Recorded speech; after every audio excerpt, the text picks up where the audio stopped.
Human rights is, geez, that's a good question. Human rights. Well, that's a tough one. Wow. I don't even know how to give that a definition. I would probably have to do a little bit of homework or something. Any right that I think just as a normal, human, any... The rights that humans have? Oh, that's a very large debate. Menneskerettigheder kan betyde mange ting. Tú le puedes preguntar a 20 personas y te van a dar 20 diferentes opiniones. Non saprei, una domanda complicatissima. We just take them for granted that they're there, but we don't even consider what they are.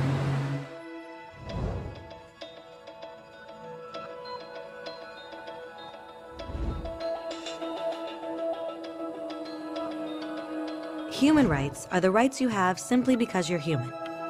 It's how you instinctively expect and deserve to be treated as a person, like the right to live freely, to speak your mind, and to be treated as an equal.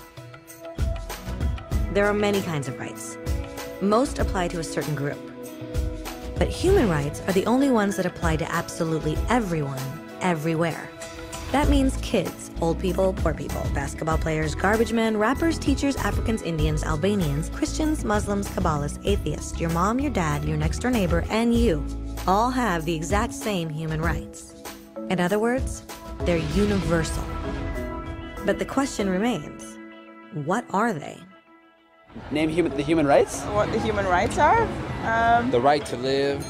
Equality between all peoples. Right to religion, the right to... Is there supposed to be a list somewhere I should be aware of? According to the United Nations, there are a total of 30 human rights, which are usually lumped together and called simply human rights. They're all listed out in the Universal Declaration of Human Rights, which is the world's most widely accepted document on the subject. But it was a long time in coming. At first, there were no human rights. If you were in with the right crowd, you were safe. If you weren't, well, you weren't. But then a guy named Cyrus the Great decided to change all that. After conquering Babylon, he did something completely revolutionary. He announced that all slaves were free to go. He also said people had the freedom to choose their religion, no matter what crowd they were a part of. They documented his words on a clay tablet known as the Cyrus Cylinder. And just like that, human rights were born. The idea spread quickly to Greece, to India, and eventually to Rome. They noticed that people naturally followed certain laws, even if they weren't told to. They called this natural law, but it kept getting trampled on by those in power. Not until 1,000 years later in England did they finally get a king to agree that no one can overrule the rights of the people, not even a king. People's rights were finally recognized, and they were now safe from those in power. Kind of. It still took a bunch of British rebels declaring their independence before the king got the point that all men are created equal. Which isn't to say he liked the idea, but he couldn't stop them, and America was born. The French immediately followed with their own revolution for their own rights. Their list was even longer, and they insisted that these rights weren't just made up. They were natural. The Roman concept of natural law had become natural rights. Unfortunately, not everyone was so thrilled. In France, a general named Napoleon decided to overthrow the new French democracy and crown himself emperor of the world. He almost succeeded, but the countries of Europe joined forces and defeated him. Human rights was again a hot topic. They drew up international agreements, broadly granting many rights across Europe. But only across Europe. The rest of the world somehow still didn't qualify. Instead, they got invaded, conquered, and consumed by Europe's massive empires. But then a young lawyer from India decided enough was enough. His name was Mahatma Gandhi, and in the face of violence, he insisted that all people of Earth had rights, not just in Europe. Eventually, even Europeans started to agree. But it wasn't going to be that easy. 2 world wars erupted. Hitler exterminated half the Jewish population of Earth in horrifying Nazi death camps. And all told, 90 million people died. Never had human rights been so terrifyingly close to extinction. and never had the world been more desperate for change. So the countries of Earth banded together and formed the United Nations. Their basic purpose was to reaffirm faith in fundamental human rights, in the dignity and worth of the human person. But what were human rights? Were they the proclamations of Cyrus, the natural laws of Rome, the declarations of France? Everyone seemed to have a slightly different idea of what human rights should be. But under the supervision of Eleanor Roosevelt, they finally agreed on a set of rights that applied to absolutely everyone. The Universal Declaration of Human Rights. The French concept of natural rights had finally become human rights.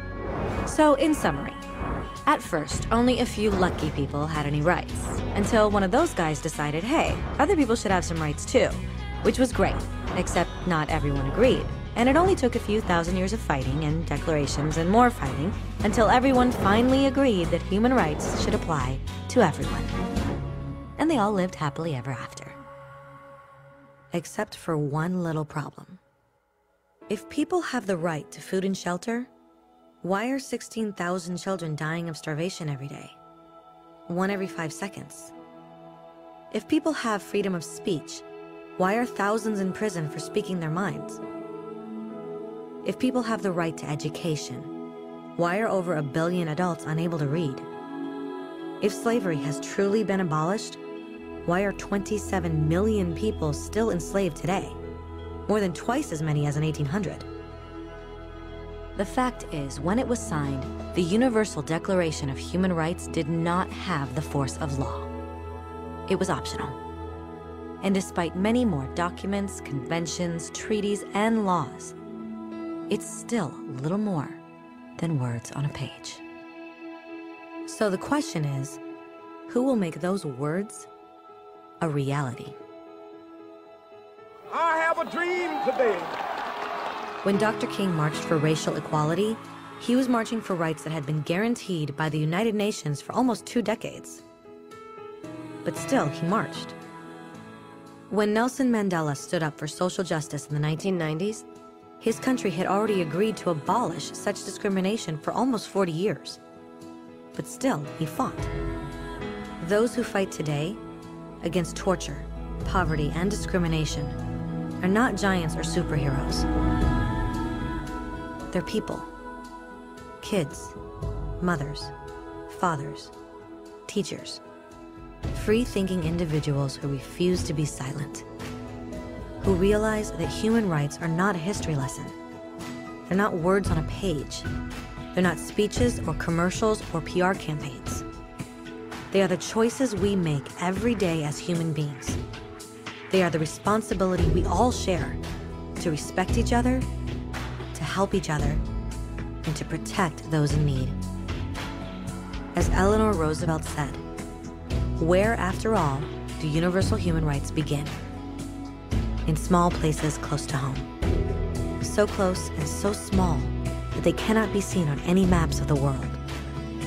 Yet they are the world of the individual person, the neighborhood he lives in, the school or college he attends, the factory, farm, or office where he works. Such are the places where every man, woman, and child seeks equal justice, equal opportunity, equal dignity without discrimination.